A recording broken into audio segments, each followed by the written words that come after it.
Facebook page. With me as well from Springfield College in Massachusetts, Assistant Professor of Exercise Science, Kathleen Mellano.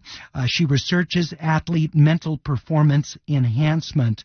Thank you so much, Professor, for joining us. I know that you don't do specific mental health work with athletes, but what you do seems to me very close to it. And I wonder if you can speak to some of the things that athletes very generally have to address, have to deal with, that are blocks on their ability to compete. Hi, thank you for having me. It's an honor to be here with Robert especially. So there's so many things that athletes are trying to balance, especially at this elite level. And I think obviously what we're discussing or have been discussing has been managing some anxiety and managing large amounts of anxiety and performance-related pressure. And that comes at the elite level. And I think that that's probably one of the primary areas that we try to target when we're doing mental performance enhancement. We try to equip athletes with the ability to manage that pressure, manage that anxiety so that they can consistently perform and even reach higher in their ability to reach that peak performance. And are those barriers, those internal voices or things that, athletes are dealing with to enhance performance, are those highly variable from athlete to athlete, or are there some pretty consistent barriers through which they need to break? I think most people in my position would say that they vary by athlete, but I think we can also say that we are often our worst critic. But these elite athletes also deal with media critics and critiques from folks who are the average folks who don't know much about performing at the elite level as well. So I think all that compounds the voice inside of your head, but it certainly varies by athlete, and then it's going to become more extreme in more extreme situations, of course. What role do teammates play in this? I mean, you've got here a sport that is both individual and a team sport. So in gymnastics specifically, how might teammates be helpful or perhaps a challenge when everybody's relying on you, particularly when you are the star of the team? It's a great question. I think social support is a huge piece of performance success. And that goes far back beyond just your teammates.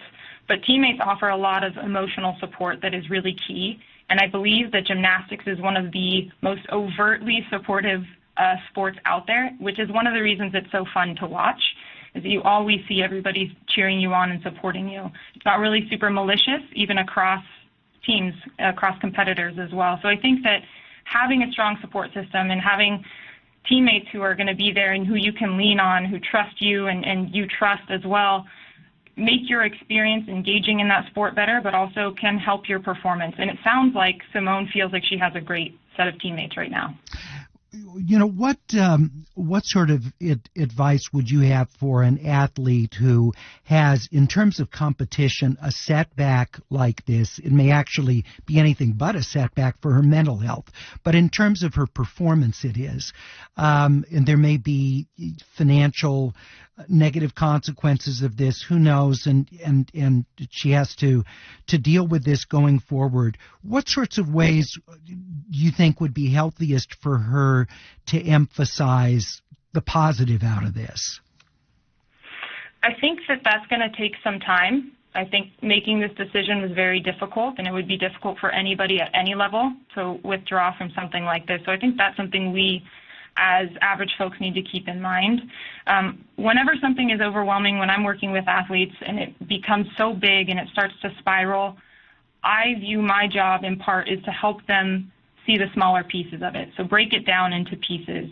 And from there, you can tackle smaller chunks of the overwhelming process and the overwhelming outcome, et cetera. So it's a little bit more manageable. So we don't expect Simone right now to tomorrow wake up and feel fine about this because she's coping just fine. I think it's something that's going to take time. It's going to be something she'll have to process, and she'll probably pick herself apart, without knowing her. I'm sure she's going to think plenty about this and think about every piece before she feels like she's going to move past it if she does. We're talking with Kathleen Mellano of Springfield College in Massachusetts, where she's assistant professor of exercise science. Robert Andrews, sports performance consultant, founder, director of the Institute of Sports Performance. Same question for you to close. If you were talking with her right now, what sorts of counsel would you provide her? That's a really good question. I think I would have to assess just how upset she is and how depleted she is first.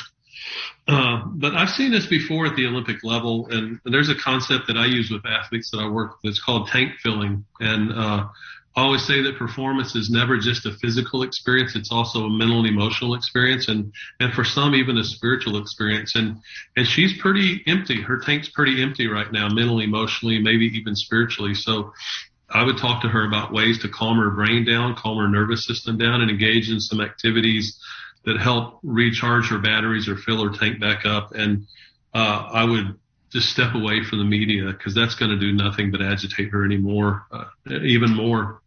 If it sounds like other athletes are reaching out to her and providing support, how helpful is that? Oh, that's awesome. Yeah, I didn't know that. That's wonderful. Yeah, because there's others that have been through the same thing fairly recently. And so I bet I would know who some of those athletes would be. And I think that's just it's wonderful to hear. Yeah, certainly Naomi Osaka, of course, and what she's gone through. Robert Andrews, thank you, sir. Appreciate your being with us. Yeah, thanks for having me. Very much. And Professor Kathleen Mellano joining us.